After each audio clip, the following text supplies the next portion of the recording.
Thanksgiving night. I stood outside on a plastic chair in the freezing wind, watching my daughter's family laugh around the turkey through the glass wall.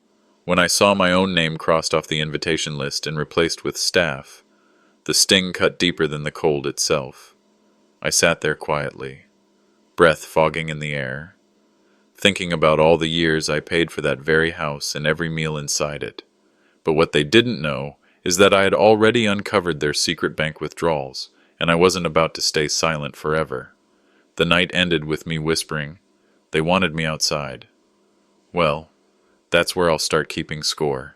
Don't miss what happened when I finally stood up at the table. Follow this story until the end.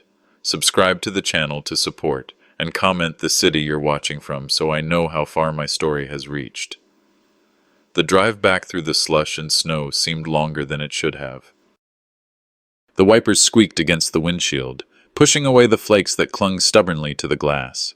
I had just left the church, where we'd been setting up for the Christmas charity drive. Boxes of canned food, knitted scarves, and mittens piled high.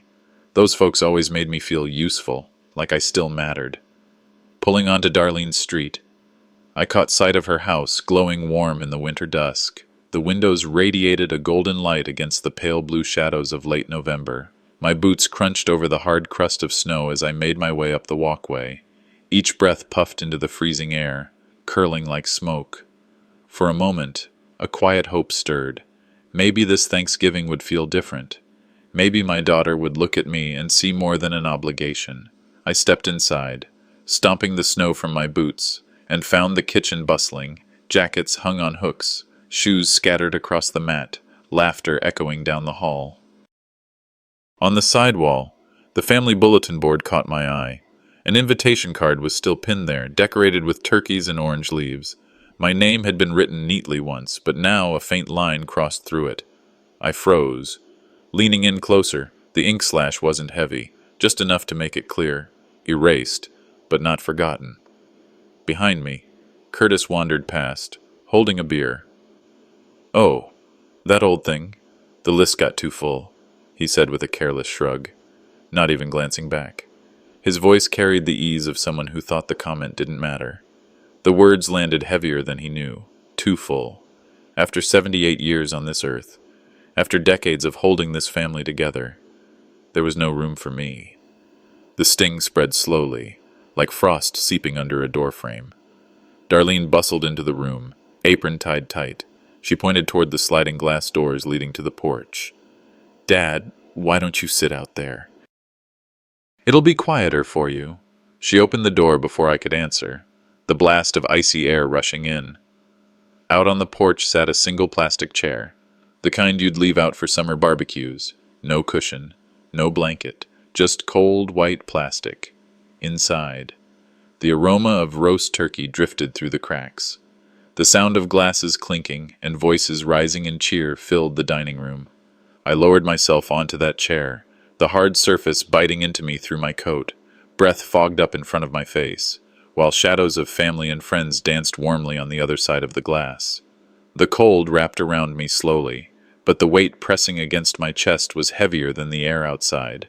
Images filled my mind uninvited, years of double shifts to pay the mortgage, nights spent alone so Darlene could attend her school plays with new shoes I could barely afford. Every sacrifice blurred into this single moment, a seat outside, forgotten. It wasn't just oversight. And the plastic chair was chosen, deliberate. The message was clear enough. You don't belong in here. The bite of wind on my cheeks matched the quiet ache in my heart. Anger rose like embers fanned by a gust. If they believed I'd sit quietly and accept this, they didn't know me as well as they thought. From the corner of my eye, I noticed Verna Clough shuffling by with her little dog. She slowed, pulling her scarf tighter, and looked toward the porch. Her brow furrowed when she saw me sitting alone, my breath clouding in the air. The judgment in her eyes stung worse than the cold. My jaw tightened as I met her gaze. If my family wanted me outside, then outside was where I'd start paying attention. No more brushing it off. No more excuses. This was the line. I thought I'd already seen the worst of it, but the glass door was only the beginning. The glow from the dining room windows cut sharper than the cold. Inside, the chandelier shimmered above polished silverware, laughter rising with the steam of fresh roast turkey. Outside, the chair legs sank deeper into the snow beneath me, the frozen seat hardening against stiff bones. Fingers curled around the edge of the plastic armrest, knuckles pale from cold and tension. Each laugh that drifted through the glass door landed like another reminder that warmth was meant for everyone but me. Faces moved freely around the table. Plates passed hand to hand, and Darlene's voice carried across the room. She was at the center, speaking as if she were queen of her own court. A smile stretched across her face, but her eyes never turned toward the porch. They didn't have to. The glass kept me where they wanted me, silent, cold, and apart. A sharp flicker caught my eye. On the smaller table where the children sat, a white card had once held my name. I knew it because I had seen it earlier in the week when the invitation came. Now it was gone, replaced by a scrap of paper scrawled with the word staff. A guest chuckled, pointing at the empty chair. "Guess he's outside taking a break," the voice said with casual ignorance. My daughter's eyes dropped to her plate. She didn't correct them. She didn't even lift her head. That word, staff, cut deeper than the cold. Not family, not father, not host of decades of Thanksgivings. Staff. My breath fogged against the glass as if trying to erase the view, but the truth stayed sharp and clear. I was nothing more than an afterthought in the home I had once built with my bare hands and given to her. The door slid open just enough for warmth to tease my face before vanishing again. Curtis stepped out, glass of bourbon in hand, breath smooth with arrogance. "Don't take it personal, Lem," he said, his voice low but steady, like he'd rehearsed it. "Too many guests tonight. Someone had to give up a spot." He sipped his drink and smirked at the way I shivered. "Best you sit out here for a while." The door clicked shut behind him before I could reply. The bourbon's sweet burn lingered in the air, but it wasn't enough to mask the sting of his words. Too many guests. As if I were some stranger who had wandered in uninvited. Years of paying for holidays. Driving through blizzards to be at her side. Carving turkey with pride, erased in a single breath. The realization sank heavier than the snow around me. This wasn't forgetfulness. This was deliberate. Memories pushed forward. Unwelcome, yet undeniable. The years when I led the prayer before the meal. When Marjorie's hands guided mine as we set the table together. When Darlene still looked at me with the wide-eyed gratitude of a little girl. Those years felt like another man's life. Now, my reflection in the glass was nothing more than a faded shadow. The cold clawed at my chest, but beneath it something warmer began to stir. Not comfort, not resignation, something sharper, a determination that silence would no longer serve me. If they wanted me outside, then outside is where I would begin to gather what I needed. They had made me invisible in that room, but I knew how to make absence heavier than presence. A sudden gust rattled the glass panes, making the room inside shimmer like an oil painting. The sight blurred with my breath clouding the glass. The warmth so close yet unreachable. Words slipped from my lips before I even realized they'd formed. If they can erase me so easily, then I'll have to make sure my absence won't be quiet. The storm outside howled against the windows, but the words inside struck harder. Then, clear as the clink of cutlery, my grandson's voice carried through the noise, soft but piercing. His words were simple, yet sharper than anything Curtis had said. The muffled sounds from inside drifted through the frosted glass, blurred like the view of a world I no longer belonged to. My body had gone numb from the cold, but when my grandson's voice carried through the laughter and clinking of silverware, it cut sharper than the wind. "Why is Grandpa eating outside? Didn't you say he makes people uncomfortable?" The words struck like a hammer. A child's honesty, innocent, unfiltered, has a way of exposing what grown-ups try to hide. For a moment, every sound inside died. Forks hovered in midair. Darlene's hand shot out, touching the boy's arm, her voice urgent and hushed. "Eldon, hush. Eat your turkey." But the silence that followed spoke louder than anything. My chest tightened, not from the cold air, but from the sting of truth revealed through a grandson's slip. My breath fogged against the glass, blurring the sight of the warm dining room. Curtis chuckled, though it was strained, the kind of laugh that hopes to cover a wound. "Kids don't know what they're saying," he offered, raising his glass as if it were a shield. A few guests gave half-hearted laughs, eager to move past the awkwardness. But I knew better. Children echo the things they hear when adults think they're alone. Eldon had simply repeated what he'd been told. Each word replayed in my mind like an accusation. Uncomfortable. That was what I had become in their eyes. Not a father, not a grandfather, not the man who had carried this family through lean winters and restless nights, just a weight at the table. I pressed my palm against the glass, cold seeping deeper into my bones. I thought of the years when I hosted Thanksgiving, when the house smelled of my own roasted turkey and laughter filled the walls. Darlene was always first to grab a drumstick, always begging me to carve the bird. My hands shook then only from carving too quickly, never from being left outside. The years had turned, and so had she. Time slipped on, the sounds of conversation inside blending with the scrape of dishes. Guests leaned back, voices lowering as dessert plates appeared. I leaned closer to the frosted pane, catching fragments carried by careless whispers. "I told you he can't sit with us," Darlene hissed, her voice sharp enough to slice through the noise. "People will think we can't manage our own family." Curtis's reply came, low and steady. "As long as he stays quiet, we're safe." Safe. The word hung there, cruel and heavy. Safe from me, the man who built their safety, who worked nights and weekends to make sure Darlene had her piano lessons, her prom dress, her college tuition. Safe from the father who had never missed a birthday, who carried her fevered body to the hospital when she was 8. Safe from the man who buried his wife and still tried to keep the family together afterward. I stepped back, the frost cracking under my grip on the railing. Their words didn't sting like snow on skin. They burned like betrayal. A memory rose unbidden. Little Darlene, no older than Eldon now, sitting on my lap one Thanksgiving, grease from a turkey drumstick smeared across her cheeks as she grinned up at me. Her laughter had been the warmth of my home. Now that same daughter erased me from her table, whispering of shame and appearances. The past collided with the present, warmth replaced by cold, so bitter it seemed to freeze the heart itself. I gripped the railing harder, the frost biting my hand until it hurt. The porch light buzzed faintly above me, the only witness to what I was about to decide. Their words had stripped away the last illusions. This wasn't a misunderstanding. It wasn't thoughtlessness. It was deliberate erasure. A whisper escaped my lips, steadier than I expected. If they think silence makes me powerless, they're wrong.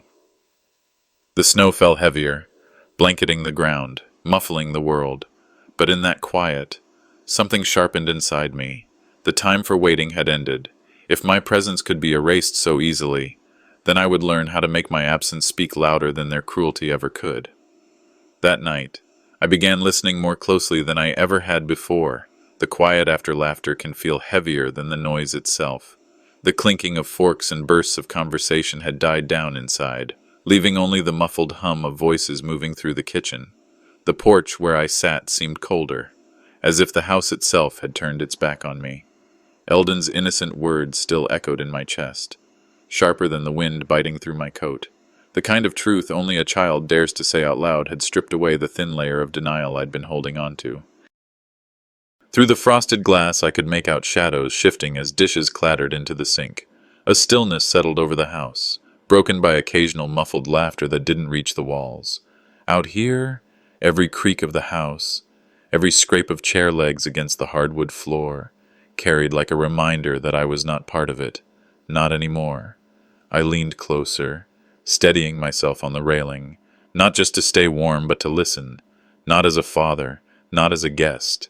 Tonight I was a witness in my own family's home. A sound caught my attention, a door shut softly inside, followed by footsteps slowing in the hallway. Then a lower murmur, words broken by static from a phone pressed close. I shifted slightly, ears straining against the glass. "He won't be a problem, as long as he stays out there." The words seeped out in fragments. My breath clouded the glass as I froze, each word etching deeper into me. There was a pause, then more, clear enough to cut. Papers will be signed soon. The world tilted. This wasn't about seating charts or too many guests. This was something else, something with weight and ink and permanence. I straightened, shoulders tight, heart pounding louder than the wind whipping against the gutters. The voice inside belonged to Curtis, even through the barrier of walls and glass. His tone carried the smug certainty of a man who thought no one was listening. My hand gripped the porch rail until frost burned against my skin. What papers? What had they decided while I sat here in the cold like an afterthought? The hallway light shifted as Darlene's shadow joined his. Her voice, hushed but sharp, slipped through. "Did he hear you? You can't risk saying too much." Curtis's reply was quick, almost mocking. "Relax, he's too old to fight this. We'll control everything." My chest tightened. Every sacrifice, every check written, every hour I worked so she could have what she wanted. It was all being tallied not as gratitude but as leverage. My love had become a weapon in their hands. The air outside no longer felt cold. Fury warmed me from the inside out, a bitter fire that no blanket could have provided. I thought of Marjorie, my late wife, and how she used to insist that Thanksgiving was about gratitude, not greed. She would have wept to hear her daughter speak those words. I stepped back slightly, the porch groaning under my weight. For a moment I feared they might hear me, but the voices continued inside, confident, careless. They believed their father was too frail, too beaten down by years, to pose a threat. That mistake would cost them. The memories flooded. Years of tuition checks, the down payment on their house, the quiet evenings when I fixed their furnace or mowed their lawn without being asked. Each moment once given out of love now rose as evidence in my mind, proof not of kindness, but of debt unpaid. I whispered into the night, voice low enough only the frost could catch it. They think I'm powerless. That mistake will cost them. Stepping back into the shadowed corner of the porch, I pulled my coat tighter.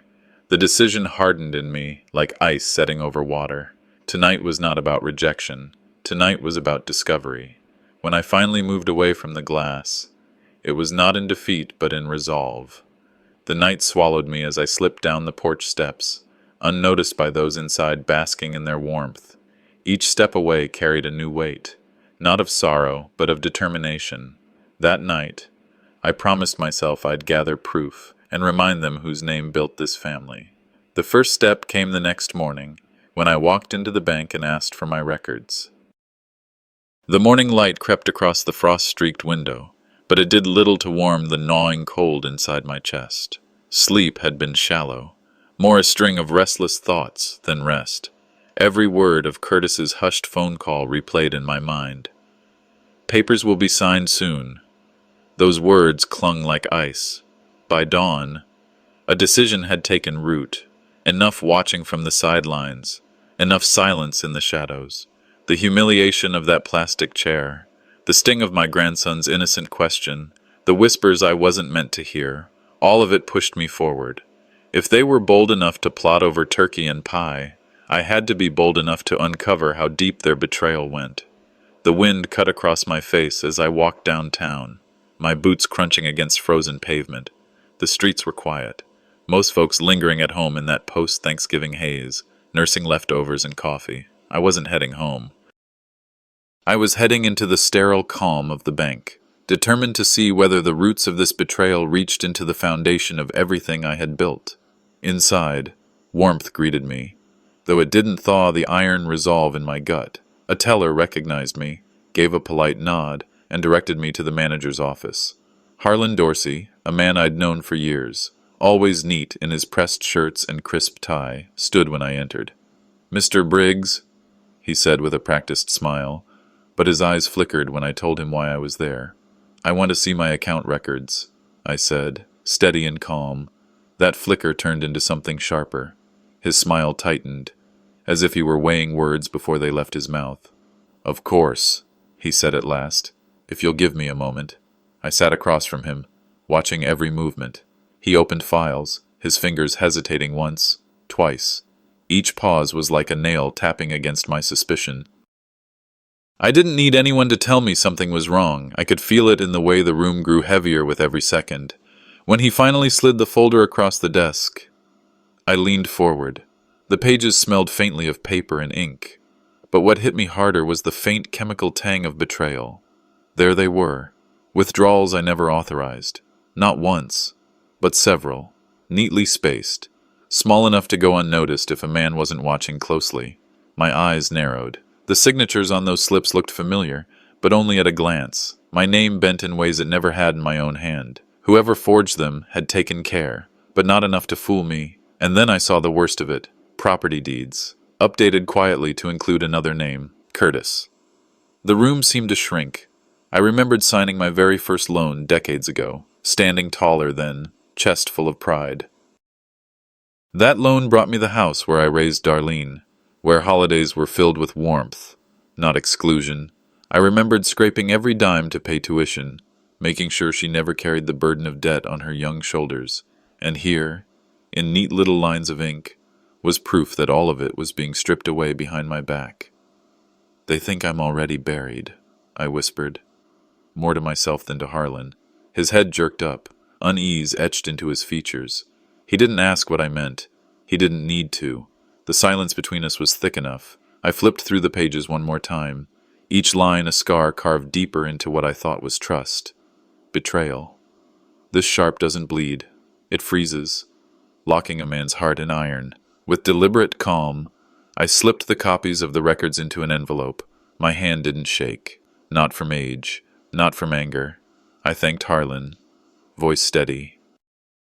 His relief showed when he stood too quickly, eager to end the meeting.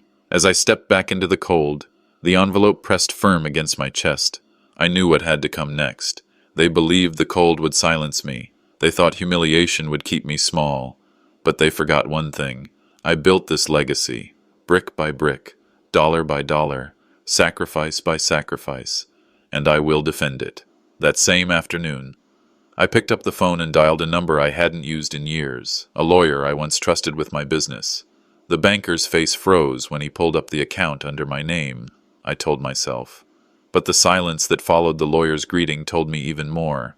He already knew something was wrong. The house was quiet that afternoon, the kind of quiet that presses against a man's chest. Snowflakes drifted down in the pale light outside my window, tapping against the glass like faint reminders of time slipping away. The papers from the bank sat on the table beside me, their forged signatures staring back like scars. My hands, rough from years of labor, hovered over the phone. Richard Hannity's number was still etched in memory, an old friend and lawyer I once trusted without question. It took 3 tries to punch in the digits. The line rang longer than it should have before his voice came through.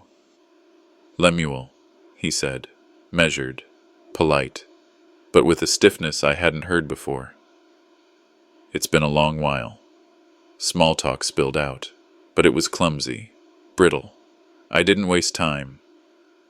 My throat tightened as I told him about the withdrawals, the deeds at the bank, Curtis's name showing up where mine alone should have been. I asked if he could help sort it out, if he could shine some light where shadows were crawling in. On the other end, silence stretched, not the thoughtful kind, a silence that hinted at weight, at secrets half buried. When he finally spoke, his words carried an edge I couldn't mistake. "This is complicated, Lemuel." His voice faltered, tripped over Curtis's name like it was a stone in his path. My chest tightened. Richard was holding something back. "You already know, don't you?" My words were steady, but beneath them churned a storm. The line crackled. He cleared his throat. "It's not my place." He stopped.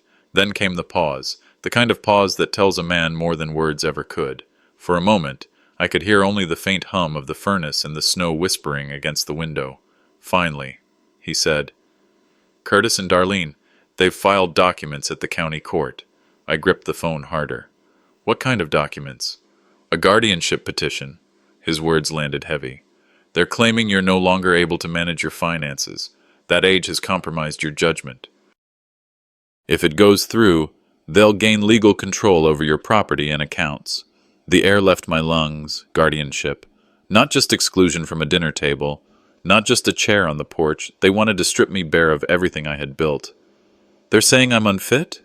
The words barely made it past my lips. Richard sighed. I wasn't supposed to tell you yet, but yes, it's already in motion. I thought you should know. The living room blurred for a moment, not from age, but from betrayal. My own daughter, blood of my blood, plotting to erase my voice from the legacy I had carved with decades of sacrifice. Memories surfaced. Darlene, as a young girl, sitting at the kitchen table while I balanced checkbooks. Years later, after my surgery, handing her the checkbook with trust in her steady hands. "Don't worry, Dad," she had said back then, smiling. "I'll keep everything straight." That trust had been twisted into a blade. A deep ache spread through my chest, sharper than the winter air outside. Betrayal burns colder than any snowstorm. Richard's voice returned, quieter now, almost apologetic. "I wish I could say more, just be careful, Lemuel." I steadied myself, forcing calm into words that wanted to roar. "Thank you, Richard. That's enough for today." We exchanged nothing more. I ended the call, setting the phone down with deliberate care, though my hands trembled slightly. The snow outside thickened, a white curtain closing around my house. Anger pulsed steady now, but it wasn't wild. It was focused. If they wanted a courtroom battle, they'd have it, but not on the terms they thought. I leaned back in my chair, the bank papers still spread on the table. My voice was quiet, meant for no one but myself. They think they've written me off already. That mistake will cost them. That night, sleep never came. Long after the furnace went cold, I sat waiting in the silence, and when a knock rattled my door just past midnight, I knew the war had already stepped onto my porch. The knock came just after midnight, sharp and hurried against the brittle silence of my house. Snow rattled at the windows. The wind howled like an unwelcome guest, and I almost convinced myself to ignore it. But the pounding didn't stop. My knees ached as I shuffled to the door, hand trembling on the knob. Verna Clough stood there, wrapped in her wool coat, face pale beneath the porch light. She clutched an envelope to her chest as though it burned her fingers. Her breath showed in frantic bursts, and she looked around the yard before whispering, "Lemuel, I had to bring this to you." I ushered her inside quickly, closing the door against the storm. The quiet inside was heavy, broken only by the ticking of the old mantel clock. Verna lowered herself into my worn armchair, her hands still gripping the envelope. I poured her a cup of tea from the kettle that had been simmering since supper. She didn't touch it. Her eyes darted toward me. Then the envelope.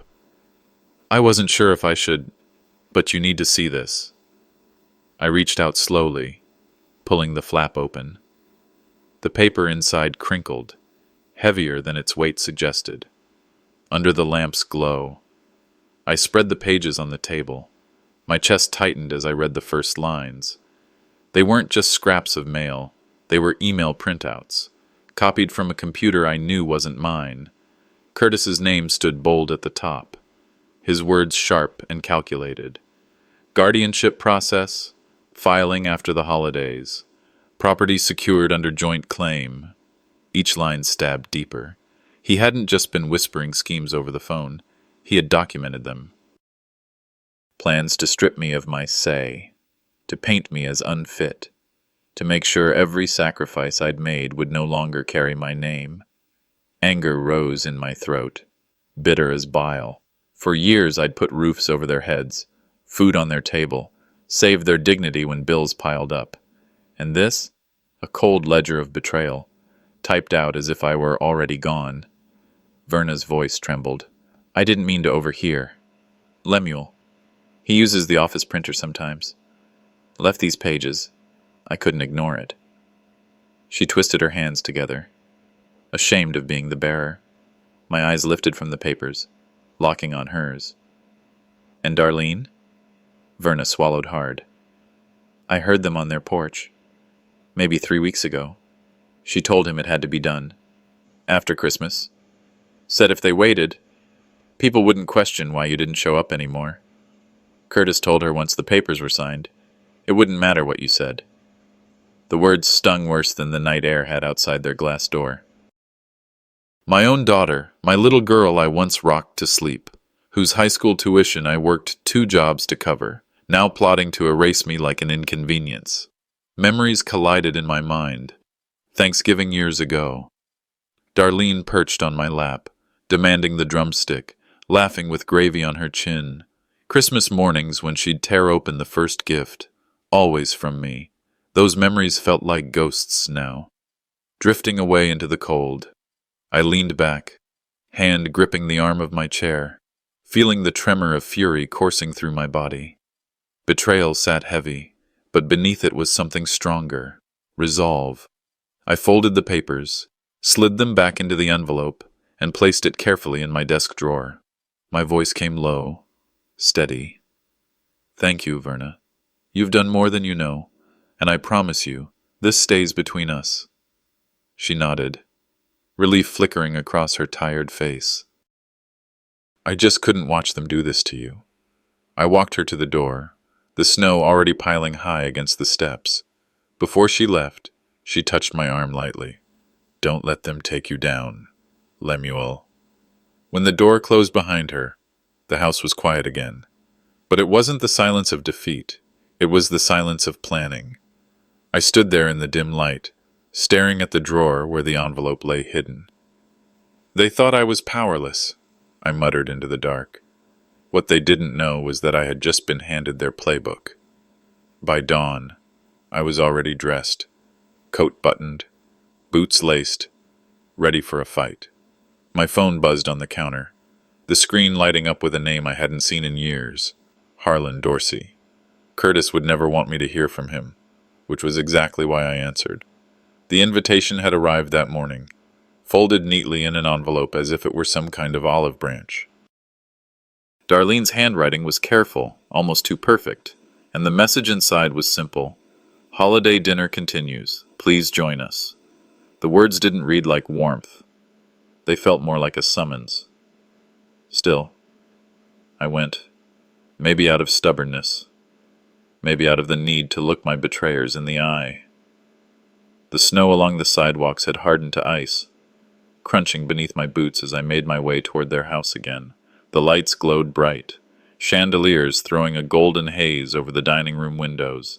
Inside, the table was dressed as if for royalty, silver polished to a shine, crystal glasses catching the light. It was a performance, every detail calculated. My unease tightened around my chest as Curtis greeted me with a thin smile. Glad you could make it. Lem, he said, his voice carrying that undertone I'd come to recognize, part mockery, part warning. I nodded, careful not to give away the storm beneath my ribs. The meal began. Dishes passed around, but the flavor was lost on me. Curtis started in quickly, dropping his little comments between bites of turkey. Funny how memory works, huh? Hard to keep track of things at your age, he said, chuckling to himself. Darlene followed with her own rehearsed lines. Dad, don't overexert yourself. People worry, you know. Each word chipped at me, painting me as frail in front of the gathered guests. I caught the flicker of amusement in Curtis's eyes. He was laying the foundation, setting the stage for whatever move they planned next. My jaw clenched, but I kept my tongue still, letting them believe they had the upper hand. Then, from across the table, a small voice cut through the noise. Mom! Eldon piped up, his fork clinking against his plate. Didn't you say Grandpa's house papers would be ours soon? The room froze. Forks hovered mid-air. My daughter's face went pale, her lips parting in panic. Curtis gave a sharp laugh, forced and brittle. Kids, he muttered. They don't know what they're saying. But Eldon looked around, confused. You said it last week, when you thought I was asleep. Silence stretched across the room like ice cracking on a lake. My heart hammered, not from shock, but from the confirmation I had been waiting for. Their scheme had just been dragged into the light by the one soul still innocent enough to speak the truth. I leaned back in my chair, locking eyes with Darlene. She dropped her gaze almost instantly. Curtis shifted uncomfortably, his smile faltering. The power in the room shifted, and for once, it tilted in my direction, slowly, Deliberately, I reached into my coat pocket. My fingers brushed against the rough edge of the envelope Verna had given me the night before. With one motion, I pulled it free and laid it flat on the table. The sound echoed in the silence. "What's this?" Curtis asked, though his voice carried no curiosity, only fear. I opened the flap, pulled out the papers, and began to read. "Curtis, if the guardianship goes through, we'll have full control. The old man won't be able to contest. All he needs to do is sign without knowing." Gasps circled the table. I didn't stop. Line after line, I read aloud their emails, their schemes dressed up in legal jargon, but plain enough in intent. They wanted everything: my house, my savings, my freedom. Curtis's face reddened, his jaw tight. Darlene tried to interrupt, voice trembling. "Dad, those aren't—" "They're yours." I cut her off, slamming a hand against the table. My voice shook, but not from weakness. It was the sound of years of sacrifice and twisted and thrown back at me, boiling into fury. "I gave you my trust, my sweat, my years, and this is how you repay me." "With forged papers and whispered lies?" Curtis rose halfway out of his seat, pointing a finger at me. "You don't understand how things work anymore. Lem, you should be thanking us for keeping things together." "Keeping things together?" I laughed bitterly. "You tried to erase me." The room erupted into chaos, voices overlapping, accusations thrown, chairs scraping against hardwood, but in the center of it all, I stood calm, steady, holding the evidence in my hand like a weapon of truth. Finally, the noise ebbed, replaced by the sound of Curtis's ragged breathing. He stood fully now, fists clenched at his sides, eyes locked on me with a fury he could no longer mask. "You think this changes anything?" he hissed. My reply was measured, each word carrying the weight of a vow. "You wanted me silent.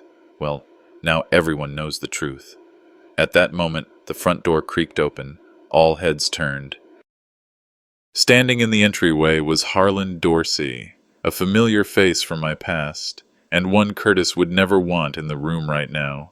His presence was like a stone dropped into water, ripples of tension spreading instantly.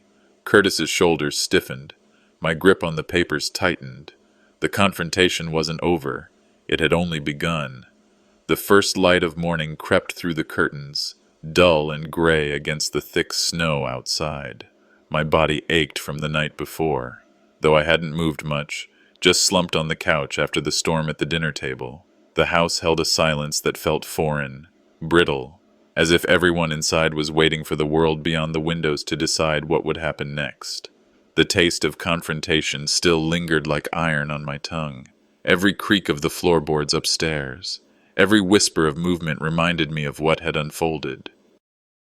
I closed my eyes and saw again the envelope on the table, Darlene's face flushing red, Curtis's smirk faltering when his own words were read aloud.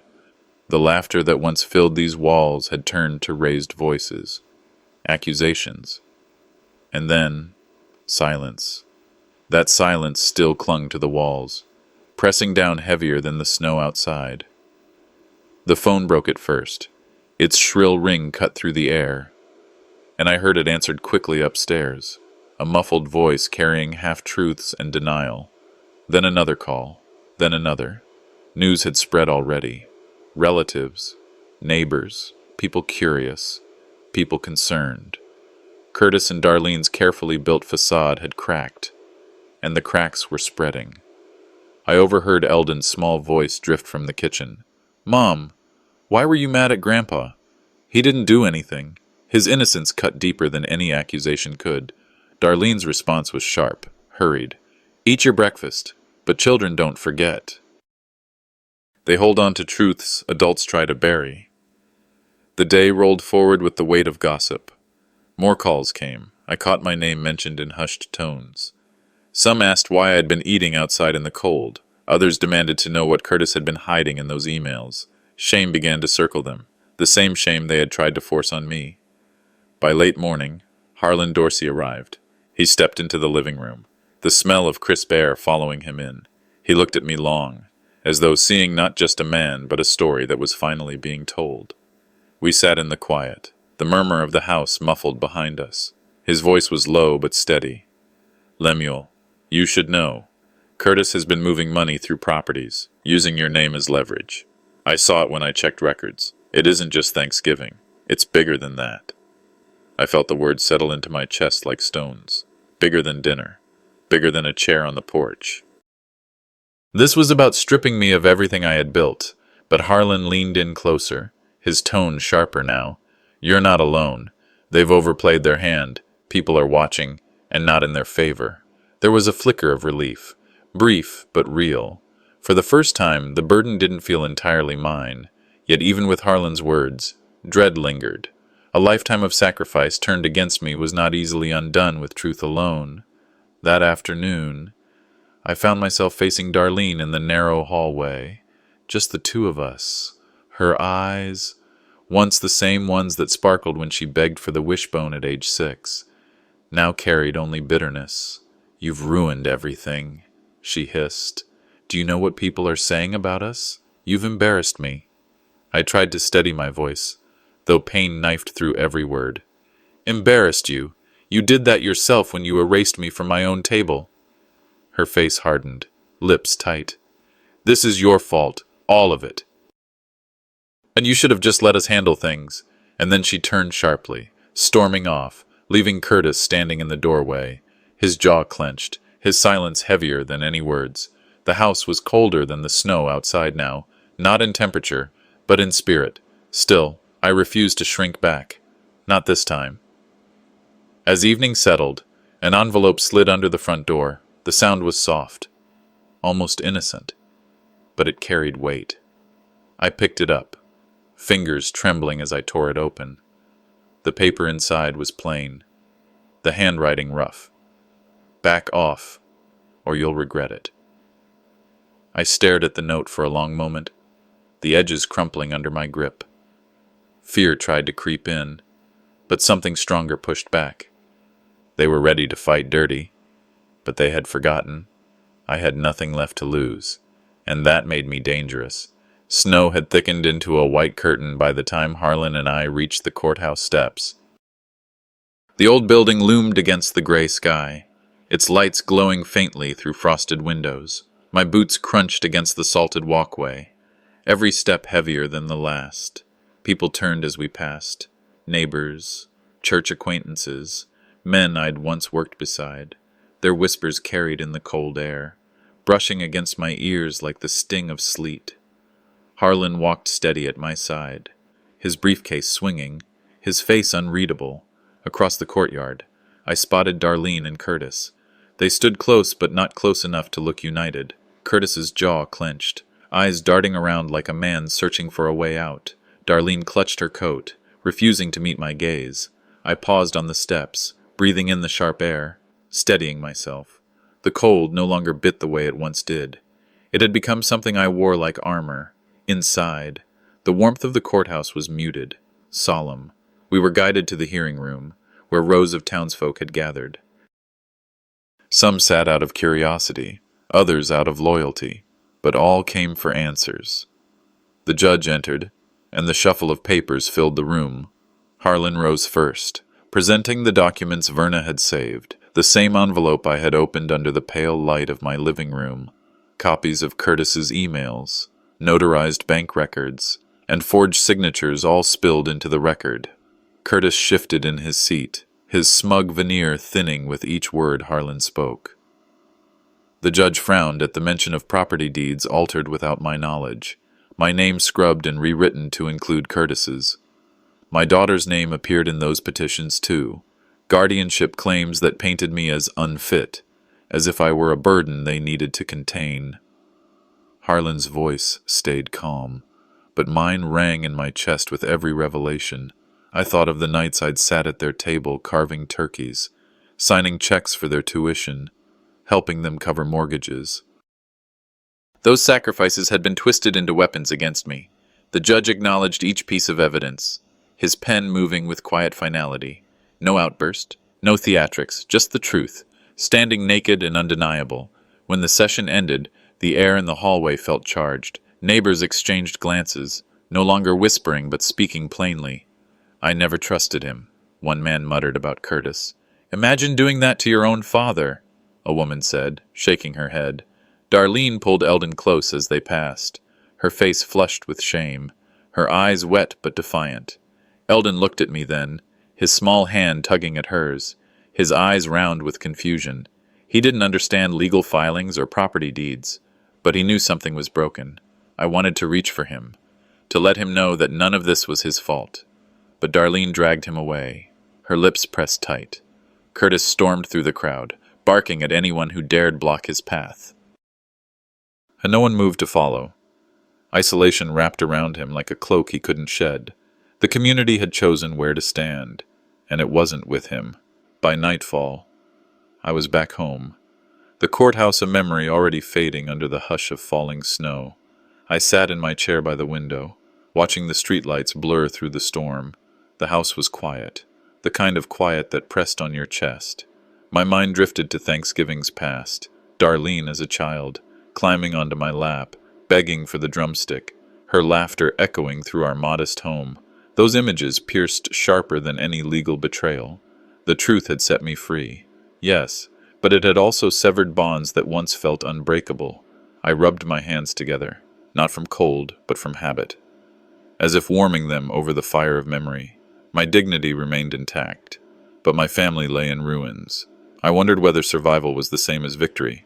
Honor had been defended, yet the cost was high. Close to midnight, the phone rang. Its shrill tones sliced through the silence, pulling me from reflection. I lifted the receiver, pressing it to my ear. At first, there was nothing, just the hollow sound of the line. Then, a voice came low and sharp, edged with threat. "This isn't over." The line went dead. I set the receiver back in its cradle slowly, my gaze fixed on the snow streaking the window, my breath steadied. They thought the fight would end at the courthouse. They were wrong. As I leaned back in my chair, the snow kept falling, covering every scar of the day in a blanket of white. Reckoning had begun, but the war was far from over. A week passed since the courthouse, yet the echoes of that day clung to me like the winter air that refused to soften. My little house was quiet, almost too quiet, the kind of silence that leaves space for memories to gnaw. Neighbors stopped by more often than usual, carrying casseroles, jars of soup, or just kind words. Their support warmed the edges of my heart, but deep inside there was only a hollow ache. I had cleared my name in public, but what good was vindication when my own daughter could barely look me in the eye? I spent mornings mending small things around the house, tightening a loose hinge, patching the worn rug. Every task kept my hands busy but did little to steady my thoughts. I had my dignity back. That much was true, but dignity didn't sit across the table or call me on the phone to ask how I was holding up. Dignity didn't bring back the laughter of Thanksgivings past. On the 7th evening, an envelope slid through my door. It wasn't a threat this time. It was a note in Darlene's handwriting. "We need to talk. Just you and me, please." For a long while, I sat in my chair staring at those words. Part of me wanted to burn the note, to lock the door and let the past rot where it stood. But another part, the father in me that still longed for the child I once bounced on my knee, knew I had to face her, not for reconciliation, perhaps, but for closure. I ironed a clean shirt the next morning, something I hadn't done in months, and rehearsed what I might say. Not too much anger, not too much softness, just truth. When I knocked at her door that afternoon, Darlene greeted me with stiff politeness. The house felt different. Curtis was nowhere in sight, and her hands trembled as she poured me coffee. We sat in her living room, the same room where she had once opened Christmas gifts with joy in her eyes. Now those same eyes darted around the floorboards, unable to meet mine. At first, the talk was small, the weather, Eldon's school, but the weight of silence finally cracked her. Tears slipped down her cheeks as she muttered, "Curtis pushed me into it. He said if I didn't go along, I'd lose everything. You don't understand what it's like to live with him." Her words cut, but not in the way she thought. I did understand. I understood the difference between pressure and choice, between fear and betrayal. I leaned forward, my voice low but firm. "I never wanted your downfall, Darlene. I only wanted your honesty. That's all a father should need." She broke then, sobbing, clutching the arm of the couch. For a flicker of a moment, I saw my little girl again, the one who once ran to me with scraped knees and wide eyes begging for comfort. But the flicker didn't last. Pride swept back in, her back straightened, her tears wiped away. "I can't undo what's been done," she snapped, her tone cold again. We sat in silence until I realized nothing more could be said. I stood, my coat heavy on my shoulders, and walked out without another word. The door closed softly behind me, but it felt like a vault ceiling shut. That night, at home by the fire, I opened my old leather journal. The pen felt clumsy in my tired hands, but the words came steady, reflections on what was lost and what had been reclaimed. I wrote about sacrifice, betrayal, and the painful truth that sometimes blood does not guarantee loyalty, even if they never return to me. I had reclaimed myself, and that, at last, was enough. The fire crackled low, shadows dancing along the walls. I could feel it. Curtis's reckoning wasn't over yet.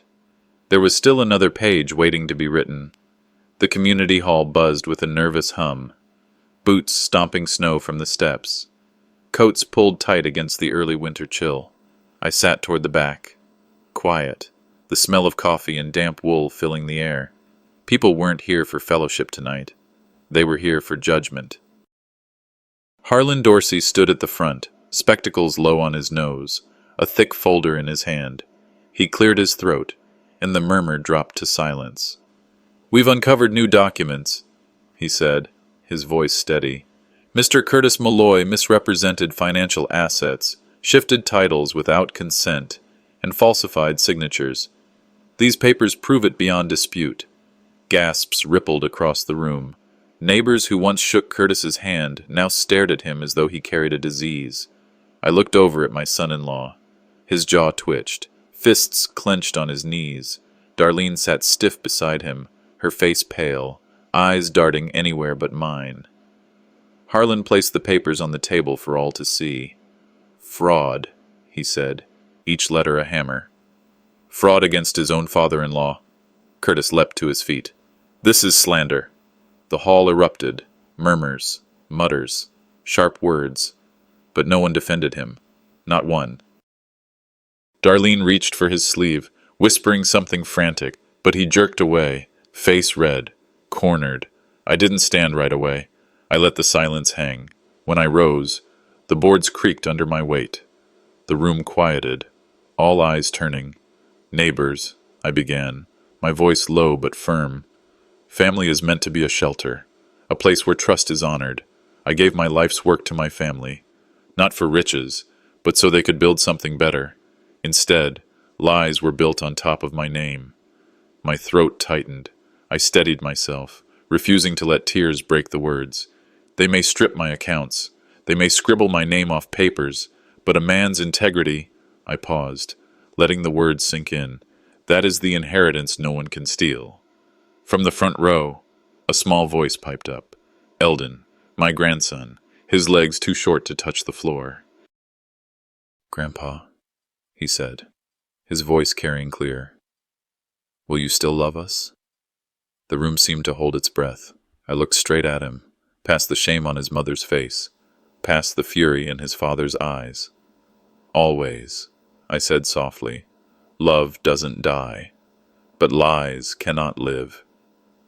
Darlene covered her mouth, her shoulders shaking. She turned away, unable to face me. Curtis muttered curses under his breath, but the crowd's eyes burned hotter than any judge's gavel. Their verdict was already sealed. By the time the meeting ended, snow was falling thick outside, soft and relentless, burying footprints in white. I walked home slowly, the cold air sharp in my lungs, but my steps lighter than they'd been in years. At the house, the fire crackled in the hearth. I sat in my chair, Marjorie's old quilt draped across my knees. Her voice came back to me, gentle, steady. "Respect is not demanded. It is earned, and once earned, it must be guarded." I smiled faintly, the ache still there but tempered with peace. My family bonds were shattered, yet my dignity was whole. The neighbors who once saw me as frail now nodded with respect. I was no longer the man left outside in the cold. I picked up my pen, writing the last lines in my journal. If you let others trample your worth, you lose twice. Stand tall, even if you stand alone. Dignity is the inheritance we must guard, for ourselves and for those who come after us. I closed the book and leaned back. Through the window, the snow glittered under the moonlight. They feasted on lies that Thanksgiving, I whispered to the quiet room. But tonight, I feast on truth.